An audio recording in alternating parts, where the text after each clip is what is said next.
আমরা যে আজকে 2025 সালে এখানে বাইতুন নূর পৌঁছের বাইতুন নূর জামে মসজিদে যে আমরা মাহফিল করেছি, এই মাহফিলটা কখন শুরু হয়েছে? এই মাহফিলটা শুরু হয়েছে crore crore million billion trillion অক্টালিয়ন বছর আগে। আল্লাহ রাব্বুল আলামিন আলমে আরোহের মধ্যে সমস্ত নবীদেরকে একত্রিত করে আল্লাহ সুবহানাহু ওয়া তাআলা এই মিটিংটা করেছেন, এই মাহফিলটা করেছেন। সুবহানাল্লাহ। ওয়া ইয আখাযাল্লাহু মিসাকান নাবিয়্যিনা লামা আতাইতুকুম মিন কিতাবিন ওয়া হিকমা সুম্মা জাআকুম রাসূলুম মুসাদ্দিকুল লিমা মাআকুম লা তু'মিনুন্না বিহি ওয়া লা তানসুরুন্নাহু ক্বালা আ'আকরারতুম ওয়া আখাযতুম আলা যালিকুম ইসরি ক্বালু আকরারনা ক্বালা ফাশহাদু ওয়া আনা মাআকুম মিনাশ শাহিদিন। সূরা আলে ইমরান আয়াত নম্বর 81। আল্লাহ রাব্বুল আলামিন বলেন যে ওয়া ইয আখাযাল্লাহু মিসাকান নাবিয়্যিন, সেই দিনটাকে স্মরণ করো যেই দিন আমি মুহাম্মদ সাল্লাল্লাহু আলাইহি সাল্লামের আগমন উপলক্ষে আমি মাহফিল করেছি। সুবহানাল্লাহ। সর্বপ্রথম মাহফিল করেছে কে?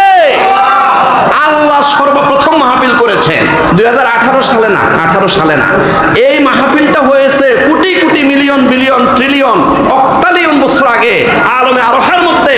আল্লাহ সুবহানাহু ওয়া তাআলা আমাদের দয়াল নবী মুহাম্মদ রাসূলুল্লাহ সাল্লাল্লাহু আলাইহি সাল্লামের এই দুনিয়াতে আগমন উপলক্ষে প্রথম মাহফিল আল্লাহ পাক করেছেন। ওয়া ইয আখাযাল্লাহু মিসাকান নাবিয়্যিন, সেই দিনটাকে তোমরা স্মরণ করো। সূরা আলে ইমরান আয়াত নম্বর 81। আল্লাহ রাব্বুল আলামিন বলেন ওয়া ইয আখাযাল্লাহু মিসাকান নাবিয়্যিনা লামা আতাইতুকুম মিন কিতাবিন ওয়া হিকমা, সমস্ত নবীদের রূহগুলোকে আমি একত্রিত করেছিলাম আলমে আরোহের মধ্যে। সমস্ত নবীদের 1,24,000 নবীদের রূহ একত্রিত করে আমি ভাষণ দিয়েছিলাম। আল্লাহ পাক সুবহানাহু ওয়া তাআলা সেদিন ছিলেন বক্তা, আর 1,24,000 নবীদের রূহ মুবারক ছিল সেদিন শ্রোতা।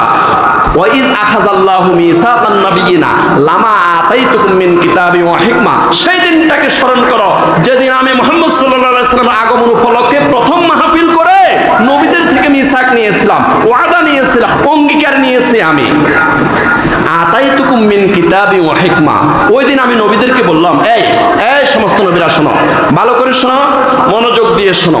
তোমরা যখন দুনিয়াতে যাবে তোমাদেরকে আমি কিতাব দেব, হিকমত দেব, ইলম দেব, প্রজ্ঞা দেব, জ্ঞান দেব, শরীয়ত দেব, মারিফত দেব, তরিকত দেব, হাকিকত দেব, এগুলো তোমরা প্রচার করবে।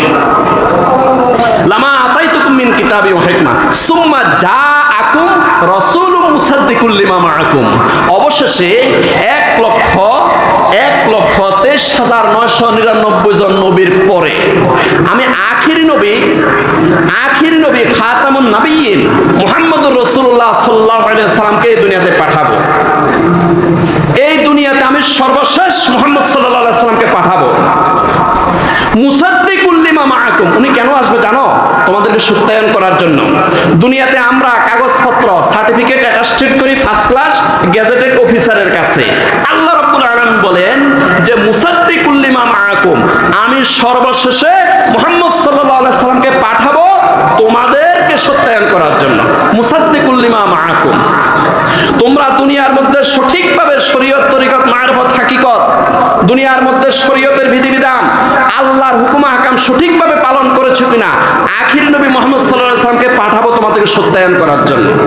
মুসাদ্দিকুল লিমা মাআকুম লা তু'মিনুন্না বিহি ওয়া লা তানসুরুন্নাহু, এই তোমাদেরকে অবশ্যই আখির নবী মুহাম্মদ সাল্লাল্লাহু আলাইহি ওয়াসাল্লামের উপর ঈমান আনতে হবে। আখির নবী মুহাম্মদ রাসূলুল্লাহ সাল্লাল্লাহু আলাইহি ওয়াসাল্লামকে সাহায্য করতে হবে। তোমাদের কোন উম্মত সেই আদম আলাইহিস সালাম থেকে ঈসা আলাইহিস সালাম পর্যন্ত তোমাদের কোন উম্মত যদি ওই মুহূর্তে বেঁচে থাকে, লা তু'মিনুন্না বিহি, অবশ্যই মুহাম্মদ রাসূলুল্লাহ সাল্লাল্লাহু আলাইহি ওয়াসাল্লামের উপর ঈমান আনতে হবে।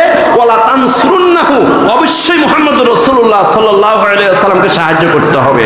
ক্বালা আকরারতুম ওয়া আখাযতুম আলা যালিকুম ইসরি, এই আমি যতক্ষণ বক্তব্য রাখলাম এই সমস্ত নবীদের রূহগুলো শোনো, এতক্ষণ যে আমি বক্তব্য রাখলাম তোমরা কি মেনে নিয়েছো?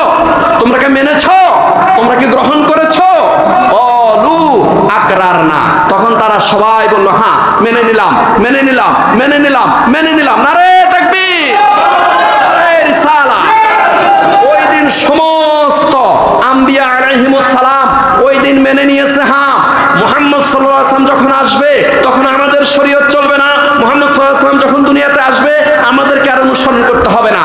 মুহাম্মদ সাল্লাল্লাহু আলাইহি ওয়াসাল্লাম যেদিন আসবে শুধুমাত্র মুহাম্মদ সাল্লাল্লাহু আলাইহি ওয়াসাল্লামের উপরে নাযিলকৃত কোরআন অনুযায়ী তারা চলতে হবে। ক্বালু আকরারনা, ওই দিন সব নবীরা ওই দিন স্বীকার করেছে যে আজকের ওয়াদা, আজকের মিসাক, আজকের অঙ্গীকার আমরা মেনে নিলাম। ক্বালা ফাশহাদু ওয়া আনা মাআকুম মিনাশ শাহিদিন। এবার আল্লাহ পাক রব্বুল আলামিন বলেন তোমরা সাক্ষী থাকো আজকে যে সমস্ত নবীরা ওয়াদা দিয়েছে মুহাম্মদ সাল্লাল্লাহু আলাইহি ওয়াসাল্লাম আসার সাথে সাথে অন্য কোন নবীকে আর মানা যাবে না, অন্য কোন নবীর শরীয়ত চলবে না, শুধুমাত্র মুহাম্মদ সাল্লাল্লাহু আলাইহি ওয়াসাল্লাম অনুসরণ করতে হবে। মুহাম্মদ সাল্লাল্লাহু আলাইহি ওয়াসাল্লামের উপরে নাযিলকৃত কোরআন অনুযায়ী জীবন যাপন করতে হবে। ফাশহাদু, তোমরা সাক্ষী থাকো, ওয়া আনা মাআকুম মিনাশ শাহিদিন, আর আমি আল্লাহ তোমাদের সাথে সাক্ষী হিসেবে রয়ে গেলাম।